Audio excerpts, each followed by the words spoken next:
집안 분위기를 살리기 위해 식물을 많이들 키우시죠. 하지만 무심코 키우는 식물이라도 어떤 식물을 키우느냐에 따라 집안에 큰 재물운을 불러올 수도 있고 집주인이 가져갈 기운을 식물이 빼앗아 집안을 망하게 하기도 한다는 사실을 알고 계셨나요? 풍수에서 식물은 오행중 목에 해당하며 강인한 생명력과 성장을 의미합니다. 풍수에 맞는 식물을 둔다면 좋은 기운과 더불어 사람을 치유하고 위로하는 기운을 내뿜을 것입니다. 집에 뭐 그냥 아무거나 키우면 되지 않나? 이렇게 생각하시는 분들이 계실 수 있지만 풍수란 본디 하나의 작은 운들을 모아나가는 것이기에 절대로 무시할 수 없습니다. 작고 아주 사소한 부분이지만 이렇게 모아나가야 후에 큰 운이 들어올 준비가 되는 것이고 배우자나 자식을 돕고 하는 일마다 잘 풀어나가고 막힘없이 기운을 뚫어주는 역할을 합니다. 그래서인지 부자들이 오히려 더 풍수에 집착하고 작은 운들도 놓치지 않고 하나하나 모아나가는 것입니다. 오늘은 여러분들께서도 좋은 풍수를 알아가실 수 있게 많은 재물운을 불러오는 식물과 집안의 기운을 차단하고 빼앗아가는 식물에 대해 알아보겠습니다. 오늘 영상을 끝까지 보신다면 부자가 되기 위해 어떤 식물을 집안에 두어야 하는지 확실한 기준이 생기실 것입니다. 집안에 두면 부자 되는 식물 첫 번째, 금전수. 금전수는 꽃말부터가 행운과 번영을 의미합니다. 잎이 엽전을 닮았다 하여 붙여진 이름으로 줄기에 광택이 가득한 잎들이 빼곡하게 달라붙어 있어 마치 엽전을 꿰어놓은 꾸러미 같아 금전운을 높여주는 것으로 가장 유명한 식물 중 하나입니다. 생명의 기운 또한 좋아 키우기도 쉬우며 공기정화 기능 또한 뛰어난 식물입니다. 금전수와 같이 엽전 꾸러기를 닮아 돈을 불러오는 식물로는 크루시아나 염자 등이 있으며 금전수와 비슷한 모양으로 사랑받고 있습니다. 집안에 두면 부자가 되는 식물 두 번째, 머니트리. 우리가 흔히 파키라라고 부르는 이 식물의 별명은 머니트리입니다. 우리는 금전수를 보고 돈나무라고 부르는 경우가 많은데 해외에서는 파키라의 별명이 머니트리입니다. 파키라의 줄기는 풍요를 그 안에 가둘 수 있는 따은 줄기를 가지고 있습니다. 또 5개의 잎이 달린 모양은 오행을 상징해서 행운을 불러온다고 여겨지는 요소이기도 합니다. 실제로 드라마 재벌집 막내 아들에서 주인공이 위기에서 탈출하기 위한 중요한 비밀을 숨겨놓은 화분이 바로 이 행운의 나무라 여겨지는 파키라 화분이라는 사실을 알고 계신가요? 이 식물의 의미를 알면 좀 더 깨알 재미를 느낄 수 있으며 해외에서도 집안에 두면 행운을 불러오는 식물로 유명합니다. 집안에 두면 부자가 되는 식물 세 번째, 크루시아. 크루시아는 도톰하고 통통한 잎을 가지고 있는데 그 잎 모양이 재물 주머니를 뜻한다고도 알려져 있습니다. 현관에 두는 식물은 대체로 동그랗고 통통한 잎을 가진 식물들이 좋다고 하는데 크루시아가 딱 그 모양으로 자라는 것 같습니다. 손도 많이 안 가면서 공기정화 능력도 뛰어나고 모양도 귀여우니 현관에 들어서자마자 즐거운 기운을 받으면서 집안에 들어오는 금전운까지 누릴 수 있습니다. 부자 되는 식물 네 번째, 고무나무. 고무나무 또한 잎이 둥글고 높이가 적당하여 길을 안정시키고 좋은 기운을 머금고 있는 식물로 거실에 두기 좋습니다. 다만 직사광선을 계속 받게 되면 고무나무의 잎이 타버릴 수 있기에 주의하셔야 합니다. 고무나무는 강한 생명력을 품은 나무로 집안에 음기를 죽이고 양기를 올려주는 식물입니다. 다만 잎에 먼지가 내려앉을 수 있으며 그럴 경우 풍수상 좋지 않기 때문에 잎에 먼지가 쌓이지 않게 잘 관리해야 한다는 사실 잊지 마시기 바랍니다. 부자 되는 식물 다섯 번째, 난초. 난초는 풍수상 뾰족한 식물이 좋지 않다고 하지만 난초 많은 예외로 두는 식물입니다. 왜냐하면 풍수에서 난이 상당히 중요한데요.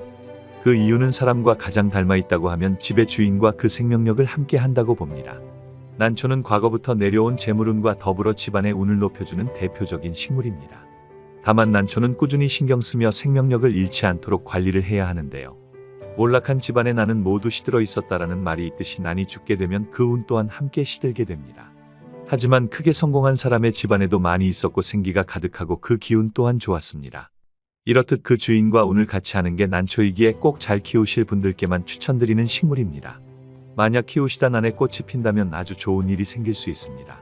부자 되는 식물 여섯 번째, 몬스테라. 풍수에서는 잎이 뾰족한 식물보다는 넓고 둥글둥글한 식물이 좋은 기운을 가져다 준다고 보고 있으며 몬스테라는 금전운을 가진 가족 식물로 많이 알려져 있습니다. 강한 생명력이 있는 몬스테라는 국내뿐만 아니라 외국에서 또한 부적으로 사용되었으며 행운을 상징하는 식물로 많은 분들이 사랑하는 식물입니다. 풍수상 현관과 거실에 두면 좋은 기운을 불러오는 대표적인 식물입니다. 부자 되는 식물 일곱 번째, 여인초. 극락조라고도 불리는 여인초는 앞서 말씀드린 것과 같이 잎이 넓은 식물로 멋진 외형과 공기정화 능력이 뛰어난 식물로 많은 분들이 키우기에 좋아 선호하는 식물입니다. 다만 풍수상 여인초를 키우실 때 한 가지 유념하셔야 할 부분이 있습니다. 풍수에서는 식물이 집안의 사람보다 그 크기가 높아지면 식물이 주인의 기운을 빼앗아간다고 보고 있습니다. 집안에서 가장 키가 큰 사람을 기준으로 여인초가 더 커진다면 분갈이를 하거나 키가 큰 줄기를 제거해 집안 사람보다 더 크지 못하게 막아주시기 바랍니다. 지금까지는 풍수의 조와 집이나 사무실에서 키우기 좋은 식물들을 소개해드렸습니다. 하지만 반대로 개업 선물이나 집안에 둬서는 절대 안 되는 식물들도 있는데요. 어떤 식물들을 키우면 안 되는지 알려드릴 테니 선물을 하거나 집안에 키우는 일이 없도록 주의하시기 바랍니다. 바로 담쟁이와 같은 넝쿨 식물입니다. 담쟁이 같은 넝쿨 식물은 너무 무성하게 자라는 성질을 가지고 있습니다. 또한 넝쿨 식물은 나무나 일반 식물과 달리 꼭 위로만 자라는 것이 아니라 옆으로 밑으로 번성하기 때문에 풍수에서는 음의 기운이 강한 것으로 여겨집니다. 전통적으로 음기는 억제, 수축, 침체와 같은 속성을 가지며 이는 집안의 기운을 음의 방향으로 이끌어 음양의 균형을 깨뜨릴 수 있습니다. 특히 넝쿨 식물을 천장에 매달아 아래로 처지게 기르는 것은 더욱 주의해야 합니다. 이러한 배치는 가족 구성원의 방황을 유발하고 심지어 이혼과 같은 불행한 사건들을 가져올 수 있습니다. 이는 집안의 기운을 떨어뜨리고 부정적인 영향을 끼칠 수 있습니다. 담벼락을 넝쿨 식물로 뒤덮으면 집안에 음기가 가득 차서 기운이 찾아오지 않을 수 있습니다. 이런 환경은 자손들이 방황하게 하고 가정 내의 불화와 어려움을 초래할 수 있습니다. 따라서 넝쿨 식물을 천장에 매달아 기르시는 분들은 가능하면 최대한 치우는 것이 좋습니다. 절대 키우면 안 되는 식물 두 번째로 선인장입니다. 선인장이 풍수적으로 좋지 않은 이유에 대해 알아보겠습니다. 풍수에서 좋은 식물은 보통 잎이 동글동글하고 넓은 형태를 가지고 있다고 알려져 있습니다. 반면에 선인장은 이와 반대되는 기운을 가진 대표적인 식물입니다. 작은 다육식물인 선인장은 괜찮을 수 있지만 이미 크게 자란 선인장은 풍수적으로 바람직하지 않습니다. 선인장은 음기가 강한 것으로 여겨지며 사고나 소송을 유발할 수 있다고 알려져 있습니다. 또한 집안의 화목을 방해하고 사고의 위험을 높일 수 있습니다. 따라서 부자들의 집에는 큰 선인장을 키우는 경우를 거의 찾아보기 어렵다는 사실을 잊지 마시기 바랍니다. 절대 키우면 안 되는 식물 마지막은 은행나무입니다. 은행나무는 풍수적 관점에서 양기를 흡수하고 음기를 방사하는 특성을 가지고 있다고 여겨집니다. 이러한 특성 때문에 은행나무가 집안에 있으면 집안의 기운이 음으로 기울고 가세가 쇠퇴할 수 있습니다. 지금도 광화문에 가보면 가로수로 은행나무가 엄청 많이 있는데 이는 일제시대의 국운을 쇠약하게 하기 위해 가로수로 은행나무를 많이 심어서 그렇다는 속설도 있습니다. 풍수학에서는 은행나무가 집안에 있으면 그 집안이 망한다고 말하기도 합니다. 이는 은행나무의 강한 음기 때문인데 집안에 은행나무가 있다면 가지가 지붕을 넘지 않도록 주의 깊게 가지치기를 해야 합니다. 오늘 영상을 꼭 기억하셔서 우리 집안에 좋은 기운을 불러오는 식물만 키우셔서 이 영상을 보는 모든 분들의 집에 좋은 기운이 가득하시기 바랍니다. 작은 것들만 지켜도 집안의 분위기와 기운이 달라지는 것을 느끼실 수 있을 것입니다. 항상 건강하시고 부자가 되시기를 기원하겠습니다. 오늘 영상이 도움이 되셨다면 소중한 분들에게 공유 및 구독 부탁드리겠습니다. 시청해주셔서 정말 감사합니다. 아무리 오랜 시간을 친하게 지냈어도 내 주위에서 나를 대놓고 싫어하거나 무시하는 사람들을 보고도 절대로 가만히 있어서는 안 된다. 누구는 똥이 무서운 게 아니라 더러워서 피하라고 말한다. 그것도 어느 정도는 맞는 말이다. 하지만 이런 사람은 사람의 마음을 이용하는 것에 능통하기 때문에 가만히 놔두거나 그냥 모른 척 한다면 내 주위 다른 사람들에게까지 내 험담을 하면서 나에게 피해를 주는 사람이다. 결국 그 사람 때문에 억울한 일을 나만 떠안게 되는 경우가 많다. 오늘 영상은 나에게 상처 주고 아무 잘못도 없는 나를 싫어하는 사람을 어떻게 대해야 할지, 그 인간 관계에 도움이 될 지혜입니다. 제 이야기를 잘 듣는다면 살아가는데 큰 도움이 될 것이라 생각합니다. 나를 싫어하는 사람의 인생을 망치는 방법 첫 번째, 피해자는 도망가지 말고 맞서라. 종종 사람들은 이렇게 말한다. 착한 내가 그냥 참아. 뭐 어쩌겠어. 인생이 다 그렇지 뭐. 이렇게 하면 그 순간의 마음은 편하고 그냥 상종하지 않는 것이 좋겠거니 싶지만 결국 아무 잘못도 없이 일방적으로 미움과 괴롭힘 그리고 이유도 없이 비난받던 나는 그저 참고 항상 이해만 해줘야 하는 사람이 되는 셈이다. 그것을 원하는가? 생각해보라. 왜 애꿎은 피해자가 오히려 도망가야 하는가? 당당하게 맞서야 한다. 맞서는 방법은 간단하다. 나를 싫어하는 사람의 주위 사람들에게 잘해라. 나를 싫어하는 사람은 그의 주변 사람들에게까지 나에 대해 비난하고 나쁜 이야기를 했을 가능성이 많다. 하지만 그 사람들은 그 이야기만 듣고 아직 당신에 대해 다 알지 못했다. 그 순간에는 맞장구 쳐도 돌아서면 직접 겪은 일이 아니다 보니 그냥 그런가 보다 하고 넘어가기 쉽다. 당신은 그 사람들에게 오히려 잘 보이고 마음을 얻을 필요가 있다. 세상에는 사필귀정이라는 말이 있다. 모든 일은 다 반드시 뿌린 대로 거둔다. 나쁜 것을 뿌린 사람은 결국 나쁜 평판을 얻고 신망을 잃는다. 당신의 선행을 보고 따뜻함을 본 사람들은 그 나쁜 사람에게 의문을 품을 것이다. 알고 보면 괜찮은 사람인데 왜 욕을 하느냐라고 직접적으로 물어볼 수 있다. 그 순간 나를 싫어하는 사람은 또 억지를 부리며 과장해서 험담을 해댈 것이고, 그런 언행은 결국 자신들이 보고 겪은 사실과 다르다는 것이 점차 세상에 드러날 것이다. 결국 나를 미워하는 사람을 고립시켜야 한다. 그렇지 않고 내가 그냥 피해버리면 나는 계속 못난 사람으로 남게 되는 것이다. 명심하라. 내가 억울하게 일방적으로 미움을 받는다면 숨을 필요가 없다. 왜냐하면 사람 보는 눈은 비슷하기에 결국 그걸 지켜보는 다른 사람들은 나의 잘못이 없음을 이미 알고 있을 것이다. 그러니 숨지 말고 그 주변 사람들에게 선함을 드러내면서 고립시켜라. 그게 복수다. 하지만 나쁜 사람의 주변에는 나쁜 사람들이 가득할 가능성이 높다. 이런 사람들에게까지 잘할 수는 없는 상황이 있을 수 있다. 그래도 절대 모른 척하거나 무시해서는 안 된다. 그의 주변까지 적으로 돌리지 마라. 그건 최악의 행동이다. 상종하기 싫은 마음이 굴뚝 같더라도 우선은 모른 척하지 말고 가볍게 인사 정도는 주고 받을 수 있어야 한다. 두 번째, 오히려 욕하지 말고 말을 아껴라.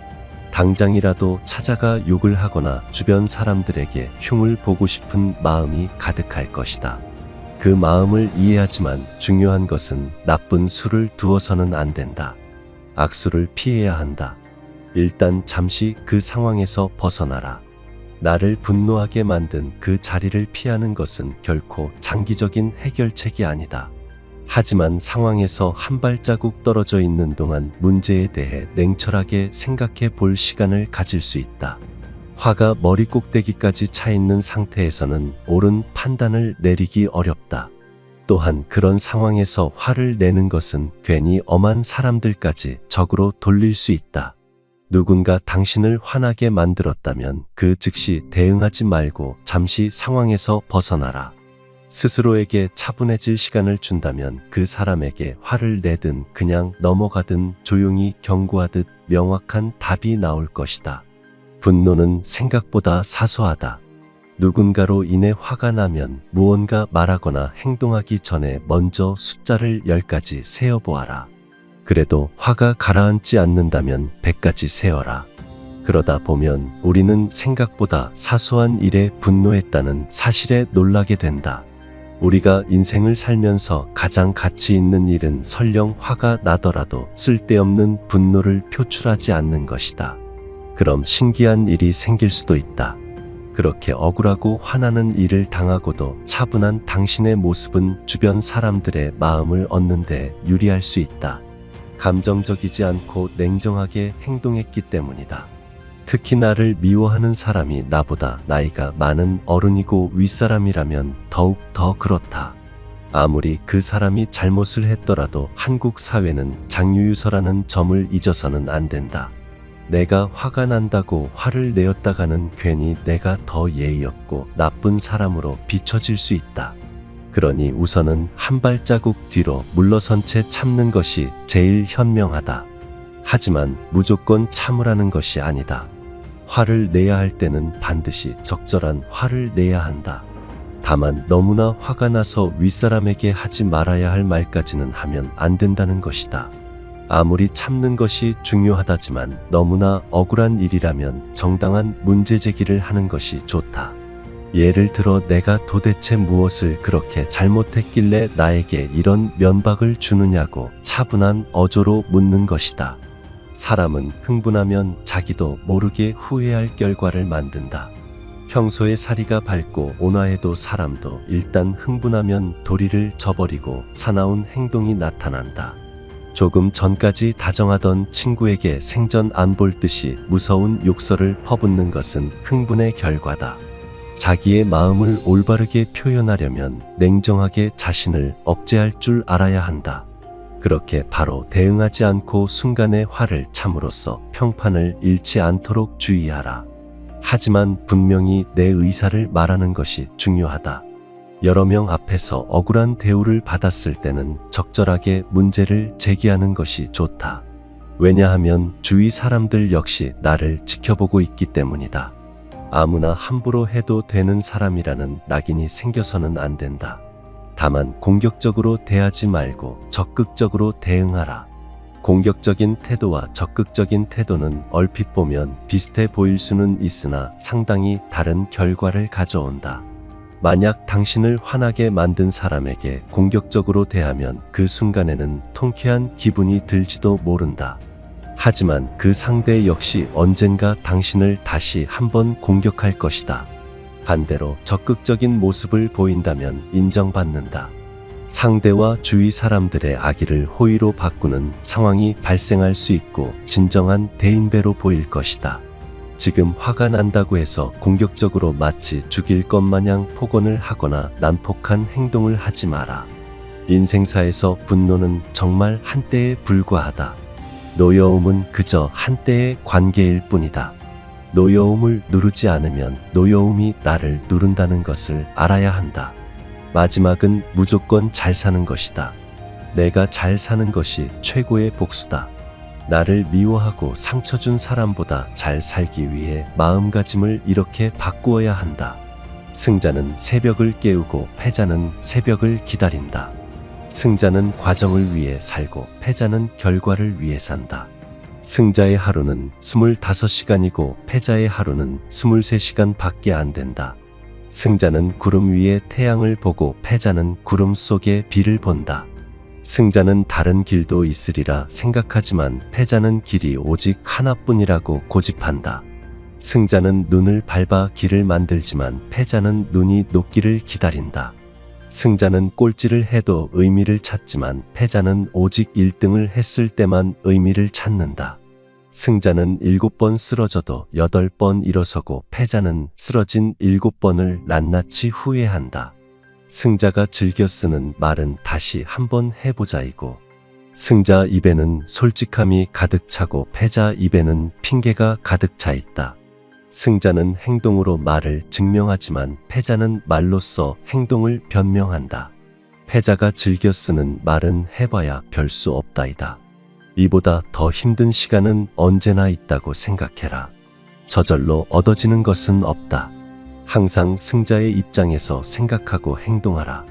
대인배처럼 행동해야 대인배가 되고 승자처럼 생각하고 행동해야 내 인생에 승리가 있을 수 있다. 내가 잘 살고 행복한 모습을 보이는 것이 나를 미워하는 사람의 인생을 불안에 빠뜨리고 혼란을 야기할 수 있다. 그 사람 입장에서 내가 잘 사는 모습을 보면 배가 아프고 어떻게든 앞지르고 싶어서 무리를 하기 때문이다. 무리를 하다 보면 결국 나쁜 수와 자충수를 두게 된다. 스스로 자멸하게 만들어라. 살아가다 보면 나를 미워하는 사람은 수도 없이 많을 것입니다. 그냥 재수가 없다고 생각하고 넘어가기보다는 반드시 적절한 대응을 해야 합니다.